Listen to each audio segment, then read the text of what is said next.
അൽഹംദുലില്ലാ പറഞ്ഞവർക്ക് അല്ലാഹു കൊടുത്ത എത്രയോ ചരിത്രങ്ങൾ നമ്മൾ പ്രഭാഷണങ്ങളിൽ കേട്ടവരാ.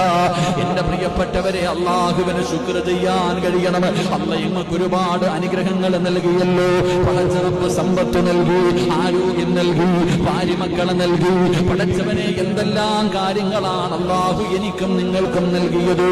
എന്നിട്ടാ ചെയ്തു തന്ന അനുഗ്രഹങ്ങൾക്ക് തിരിച്ചൊരു നന്ദി രേഖപ്പെടുത്താൻ കഴിയുന്നില്ലെങ്കിലോ എന്റെ പ്രിയമുള്ള സഹോദരാ, നമ്മളിൽ കാലം പരാജയപ്പെട്ടു പോകുന്നതാരാ?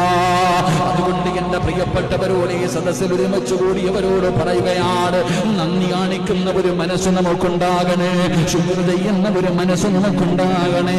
അതുണ്ടായി കഴിഞ്ഞ ദുനിയാവിലും ആഖിറത്തിലും നീ രക്ഷപ്പെട്ടു.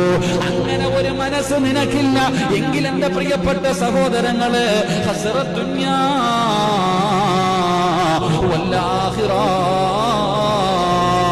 നിന്റെ ദുനിയാവും ആഖിറവും രക്ഷപ്പെടുകയാണ്, നിന്റെ ദുനിയാവും ആഖിറവും നഷ്ടപ്പെടുകയാണ്. പടച്ചവനെ, നിനക്ക് ഒരുപാട് അല്ലാഹു നിനക്ക് തന്ന ഒരു അനുഗ്രഹമാണ് സമ്പത്ത്.